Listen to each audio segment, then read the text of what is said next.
আমাক সকলো প্ৰকাৰে সহায় কৰিছে। অন্ন, বস্ত্ৰ, বাসস্থান, এই তিনিটা বস্তুৰে সম্পূৰ্ণৰূপে আজিৰ যুগৰ বিজ্ঞানৰ অৱদান।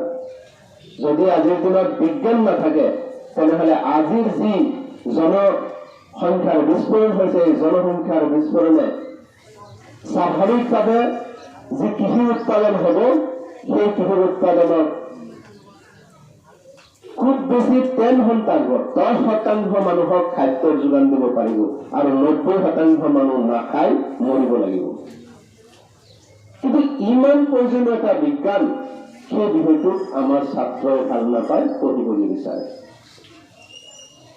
কিয়নো সকলো ক্ষেত্ৰত আমি বিজ্ঞানৰ আৱিষ্কাৰটো খুব ব্যৱহাৰ কৰিছো। আজি মোবাইলেই হওক, টিভি হওক, কম্পিউটাৰেই হওক, বা যিকোনো ইলেক্ট্ৰনিক বস্তুৱেই হওক, টেকনিকেলেই হওক বা কৃষি কাৰ্যৰ ক্ষেত্ৰতেই হওক, য'তেই নহওক, তাৰ আৱিষ্কাৰটো আমি খুব আদৰি লওঁ।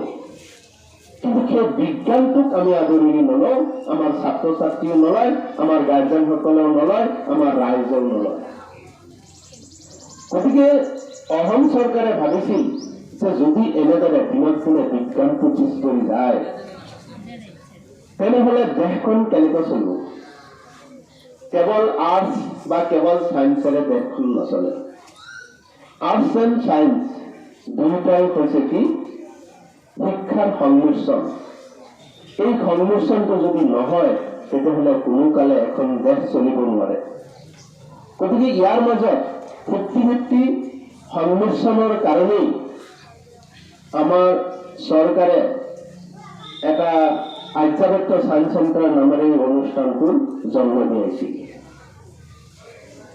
আমি প্ৰতি বছৰে আমি এনেকুৱা অনুষ্ঠানৰ যোগেদি বা বিভিন্ন বছৰটোৰ বিভিন্ন সময়ত কেতিয়াবা আমি ৰাইজমেল পাতিছো, কেতিয়াবা আমি এনেকুৱা ধৰণৰ অনুষ্ঠান, আজিৰ ধৰণৰ অনুষ্ঠান পাতিছো বা অন্যান্য ভাৱ ভংগীমাৰে আমি ৰাইজৰ মাজত সোমাই ৰাইজক বিজ্ঞানৰ প্ৰতি আগ্ৰহ হ'বলৈ, মেথামেটিক্সৰ প্ৰতি আগ্ৰহ হ'বলৈ আমি আহ্বান জনাইছো। আমি আমাৰ মাজত থকা কিছুমান অন্ধবিশ্বাস আমি কেনেদৰে আঁতৰিব পাৰোঁ তাৰ কাৰণে আমি সময়ে সময়ে চেষ্টা কৰি আহিছো।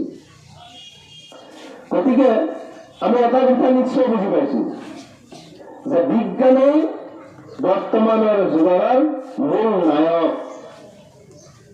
আৰু মোবাইলটো নহলেই নচলে। এঘণ্টা সময় যদি মোবাইল নহয় সকলোৰে ভেজাল লাগি যায়। কিন্তু সেই মোবাইল কেনেকে বনায় তাৰ টেকনিকটো আমি শিকিবলৈ আগ্ৰহী নহয়, সেই বিজ্ঞানটোক আমি শিকিবলৈ আমি আগ্ৰহী নহয়। গতিকে আমাৰ ছাত্ৰ ছাত্ৰীসকলক কেনেদৰে বিজ্ঞানমুখী কৰিব পাৰোঁ, কেনেদৰে ভৱিষ্যত প্ৰজন্মক আমি জীয়াই থকাৰ কাৰণে বিজ্ঞানৰ সুব্যৱস্থা আগবঢ়াই নিব, সেই চিন্তা ধান্দা আমাৰ ছাত্ৰ ছাত্ৰীসকলক গঢ়াৰ কাৰণে আমাৰ অভিভাৱক ভূমিকাসকলৰ মাজত বিজ্ঞানৰ জাগৰণ সৃষ্টি কৰাৰ কাৰণেও আমাৰ এনেকুৱা ধৰণৰ অনুষ্ঠান বিভিন্ন ব্লকে, অসমৰ বিভিন্ন ব্লকে পাতি থকা হৈছে আৰু আমাৰ ছাত্ৰ ছাত্ৰীসকলক আগ্ৰহী কৰা হৈছে বিজ্ঞানৰ প্ৰতি। গতিকে আজিও আমি লাহৰিঘাট ব্লকত আৰ্যভট্ট ছায়েন্স চেণ্টাৰৰ অধীনস্থ আজি এই আৰ্যভট্ট ছায়েন্স চেণ্টাৰ ছায়েন্স বেছি কম্পিটিশ্যন পাতিছো। সেই কম্পিটিশ্যনৰ যোগেদি আমি যাতে আমাৰ ছাত্ৰ ছাত্ৰীক বিজ্ঞানমুখী কৰিব পাৰোঁ তাৰেই প্ৰচেষ্টা। আৰু সেই প্ৰচেষ্টাত আমি সংযোগ কৰিছো মডেল মেকিং, বিজ্ঞানসন্মত মডেল মেকিং, তাৰপিছত ড্ৰয়িং কম্পিটিশ্যন, বিজ্ঞানসন্মত আইডিয়া কম্পিটিশ্যন আৰু আকস্মিক বক্তৃতাৰে আমি ছাত্ৰ ছাত্ৰীৰ মাজত বিজ্ঞানলৈ সোমাই যাব বিচাৰিছো যাতে বিজ্ঞানমুখী হয়। অৰ্থাৎ আমাৰ আজিৰ সেই সভাখনৰ মুখ্য উদ্দেশ্য হৈছে আমি কেনেদৰে এনেকুৱা ধৰণৰ কিছুমান এক্টিভিটিছৰ জৰিয়তে আমি ছাত্ৰ ছাত্ৰীক বিজ্ঞানমুখী কৰিব পাৰিম তাৰেই প্ৰচেষ্টা। গতিকে মই উদ্দেশ্য ব্যাখ্যা বৰ বেছি দেৰি কৰিব বিচৰা নাই।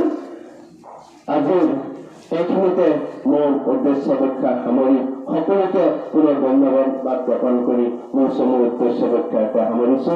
ধন্যবাদ। জয় হিন্দ।